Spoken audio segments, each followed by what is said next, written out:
نکاح سنت ہے اور نکاح کے لیے 5 چیزیں بہت ہی ضروری ہیں، اور ان 5 چیزوں سے نکاح ہو جاتا ہے، چھٹی چیز کی ضرورت نہیں پڑتی ہے۔ وہ 5 چیزیں میں نے پہلے بھی کچھ دن پہلے 10-15 دن پہلے بیان کیا تھا، آج پھر کہہ رہا ہوں، آپ یاد رکھیں۔ نکاح کے لیے پہلی چیز ہے کہ 2 گواہ ہوں، گواہان عادل، اور 2 گواہوں میں دونوں مرد ہو اور دونوں عادل ہو، اور اگر 2 مرد نہ ہو سکے، ایک ہی مرد ہے تو ایک مرد کے بدلے میں 2 عورت ہو،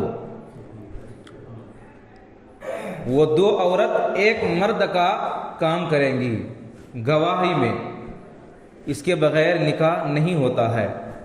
دوسری چیز ہے ایجاب و قبول، ایک طرف سے ایجاب ہوتا ہے کہ کیا آپ نے فلاں کو اپنی نکاح میں قبول کیا، یہ ایجاب ہے، اور دوسرا جو قبول کرتا ہے اس کو کہتے ہیں قبول۔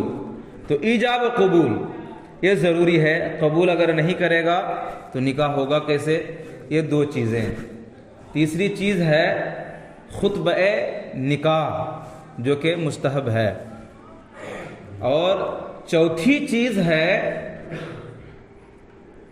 چیز ولیمہ ہے جو کہ سنت ہے، اور ولیمہ کے لیے ضروری نہیں ہے کہ آپ جو ہے خوب انتظام کریں، وہ ضروری نہیں ہے، ہر کوئی اپنی استطاعت کے مطابق ولیمہ کرے۔ کسی کے پاس اگر 1 بکری کا انتظام ہے تو اسی 1 بکری سے ولیمہ کر دے، بری الذمہ ہو جائے گا۔ نبی کریم صلی اللہ تعالی علیہ وسلم نے اپنی بیٹیوں کا جب نکاح کیا تو ان تمام صاحبزادیوں کے نکاح میں سب سے بڑا ولیمہ یہ تھا کہ حضور نے 1 بکری ذبح کیا تھا، 1 بکری، اور دوسرے صاحبزادیوں کے نکاح میں اس سے بھی کم انتظام تھا، اور سب سے زیادہ اگر انتظام تھا تو وہ یہ تھا کہ 1 بکری ذبح کر کے حضور صلی اللہ علیہ وسلم نے ولیمہ کی دعوت کی۔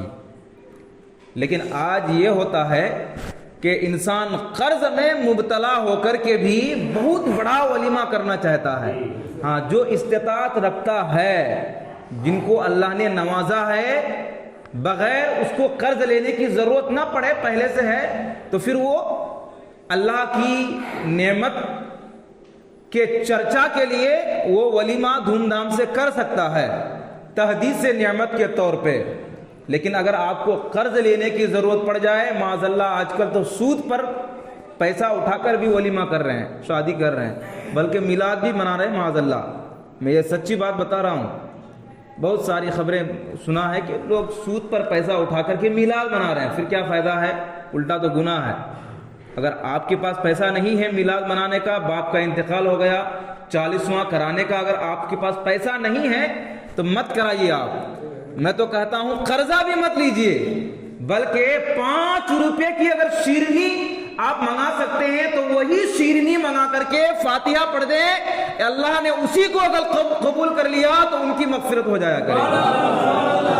لیکن اگر آپ نے غلط طریقے سے پیسہ حاصل کر کے میلاد منایا تو میں یہ دعوے کے ساتھ کہہ رہا ہوں کہ نہ وہ میلاد قبول ہو سکتا ہے، نہ بڑے سے بڑے عالم کی اس حرام کے پیسے سے منانے والی میلاد میں ہونے والی دعا قبول ہو سکتی ہے، نہیں ہو سکتی۔ آپ لکھ لیں یہ بات، اگر بہت بڑے عالم کو بھی آپ منگا لیں ایسی میلاد میں دعا کرانے کے لیے جس میلاد کو حرام پیسے سے منایا گیا ہے تو نہیں قبول ہوگی، آپ لکھ لیں یہ بات۔ تو اسی لیے یہ بات یاد رکھیے، فرض و واجب نہیں ہے میلاد کرانا، ہاں استطاعت ہے اور آپ کر سکتے ہیں تو کیجئے، ورنہ پھر آپ مصیبت میں خود کو گرفتار مت کیجئے، اسلام اس چیز کی اجازت نہیں دیتا ہے۔ تو یہ چیزیں ہیں، اور نکاح کے لیے ایجاب قبول اور 2 گواہان عادل، خطبہ نکاح، ولیمہ یہ 4 چیزیں، 5ویں چیز مہر. مہر کم سے کم 10 درہم ہو. 10 درہم کا وزن آج کے زمانے سے 30 گرام 821 غالباً ملی گرام، 821 ملی گرام ہے یا 1-2 ملی گرام آگے پیچھے ہو سکتا ہے. آپ مان کر کے چلیں کہ 31 گرام. لیکن آج لوگ بہت زیادہ اتنا کر دیتے ہیں کہ لڑکے والے اس کو ادا ہی نہیں کر پا رہے ہیں. 4 لاکھ 5 لاکھ روپیہ لڑکا کماتا ہے، 200 روپیہ دن، اور اس کا مہر کتنا مقرر ہو گیا؟ 5 لاکھ روپیہ.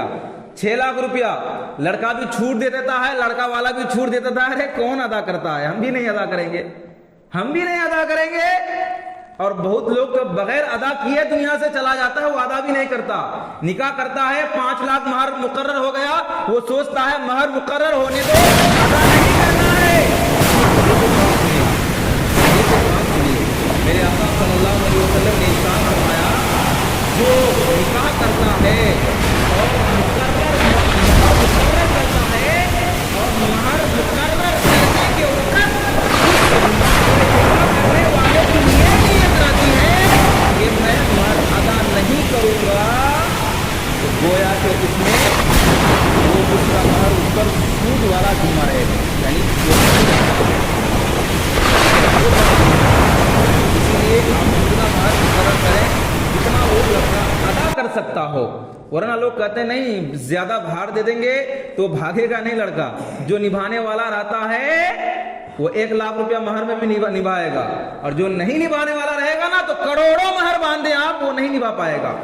تو اسی لیے لیکن اس بات کی جو ہے آپ کو توجہ ضروری ہے، اس بات کا خیال آپ کو رکھنا ضروری ہے کہ اس کے لیے بوجھ نہ ہو، ورنہ پھر وبال دنیا اور آخرت ہے اس کے لیے. تو یہ 5 چیزیں نکاح کے لیے ضروری ہیں. 6ٹھی چیزوں کی ضرورت نہیں ہے، استطاعت ہے تو آپ خود جو ہے کیجئے. جو ہے 6ٹھی چیزوں کی 7ویں چیزوں کی جو ہے آپ پنڈال سجائیے. استطاعت ہے تو، لیکن استطاعت نہیں ہے تو مت کیجئے. اس کے علاوہ نکاح میں جو غلط رسمیں ہوا کرتی ہیں، عورتوں کا گیت گانا، عورتوں کا جو ہے وغیرہ وغیرہ جو کام ہوتے ہیں بے حیائی والے، وہ سب تو ناجائز اور حرام ہے ہی. اللہ ان سے بچائے. وہ جاہلیت کے اور غیروں کے کی رسمیں ہماری شادیوں میں داخل ہو چکی ہیں. پیارے آقا صلی اللہ تعالی علیہ وسلم نے ارشاد فرمایا کہ آدمی 4 چیزوں کی وجہ سے نکاح کرتا ہے. 4 چیزوں میں سے کوئی ایک چیز دیکھتا ہے، یا تو پھر وہ عورت کا حسن و جمال دیکھے گا کہ عورت خوبصورت ہے اسی لیے نکاح کرتا ہوں. تو سنو، جو حسن و جمال کی وجہ سے نکاح کرتا ہے ایک نہ ایک دن وہ آزمائش میں مبتلا ہو جائے گا. اور دوسری چیز، یا تو وہ حسب و نسب دیکھ کر کے نکاح کرتا ہے کہ لڑکی کا یا پھر لڑکے والوں کا حسب و نسب، خاندان بہت بڑا اعلیٰ خاندان ہے، اچھا حسب و نسب والا ہے، اچھا رتبے والا ہے، یہ دیکھ کر اگر کوئی نکاح کرتا ہے تو پھر اس حسب اور نسب دیکھنے کی وجہ سے جو نکاح ہوتا ہے، لڑکا ایک نہ ایک دن یا پھر لڑکی ایک نہ ایک دن ذلت میں مبتلا ہو جائے گا. یا پھر تیسری چیز دیکھ کر کے وہ نکاح کرتا ہے کہ لڑکا یا پھر لڑکی دولت والے ہیں، تو اگر جو دولت دیکھ کر کے نکاح کرتا ہے ایک نہ ایک دن زندگی میں وہ تنگ دستی میں مبتلا ہو جائے گا. یا پھر وہ دینداری دیکھ کر کے نکاح کرتا ہے. اور سنو، میرے آقا نے فرمایا جو دینداری دیکھ کر کے نکاح کرتا ہے وہ دنیا میں بھی کامیاب اور آخرت میں بھی کامیاب ہوتا ہے.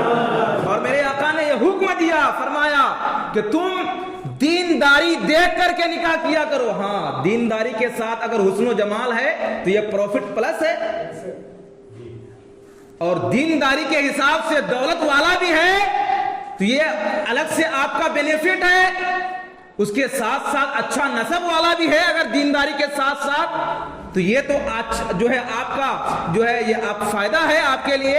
لیکن سب سے پہلے اگر آپ دیکھیں رشتہ داری میں تو سب سے پہلے آپ دینداری دیکھا کریں، اس کے بعد کچھ اور دیکھیں. لیکن آج کل کیا دیکھا جاتا ہے کہ کتنا پڑھا ہے، کتنا کماتا ہے، گھر اچھا ہے کہ نہیں ہے. اچھا، لڑکا والا بھی دیکھتا ہے کہ لڑکی کا گھر اچھا ہے کہ نہیں. بھائی لڑکی کا گھر سے تم سے کیا مطلب ہے؟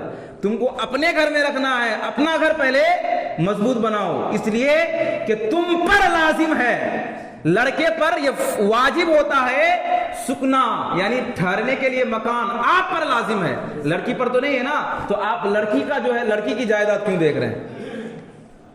لیکن یہی ہوتا ہے۔ تو مہر جو ہے نا یہ واجب ہے، اور مہر اس لیے واجب ہوتا ہے کہ مہر ہوتا ہی ہے کہ میں اپنی لڑکی تمہیں تمہارے ہاتھ میں سونپوں گا، اس کے بدلے میں تم کیا دے رہے ہو، تو وہی مہر مقرر کیا جاتا ہے، اتنا مہر دوں گا۔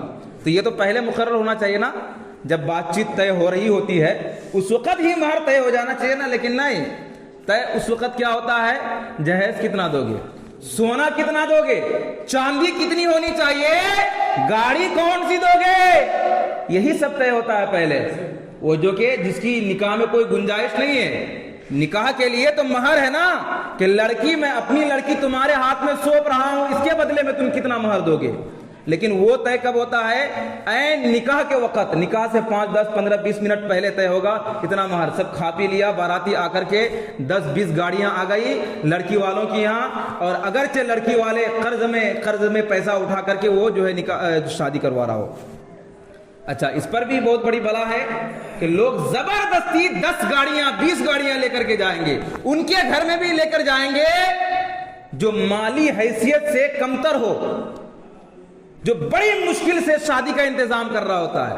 ہاں، جس کو اللہ نے دیا ہے، جو خود خواہش کر رہا نہیں، جتنی گاڑیاں لے کر آ سکتے ہو لے کر آؤ، اللہ نے ہمیں نوازا ہے، پھر کوئی جو ہے مسئلہ نہیں ہے، پھر لے کر کے جائیں۔ لیکن جن کے گھر میں اتنی استطاعت نہیں ہے، سن لیجیے آپ، وہاں آپ باراتی زیادہ تعداد میں لے کر مت جایا کریں، اس کا بھی خاندان ہے، اس کا بھی پڑوسی ہے، اس کے بھی رشتہ دار ہیں، وہ بھی تو 100 200 لوگوں کو میرے جو ہے دعوت کر رہا ہوگا، اور آپ زبردستی جو ہے 10 20 گاڑیاں لے کر کے جا رہے ہیں۔ نہیں تو ہمارا خاندان بڑا ہے، ہمارے جو ہے رشتہ دار بڑے ہیں بہت زیادہ، کس کو کہیں گے، کس کو چھوڑیں گے؟ تو میاں، جب آپ کا خاندان بڑا ہے تو آپ اپنے ہی گھر میں کھلاؤ نا۔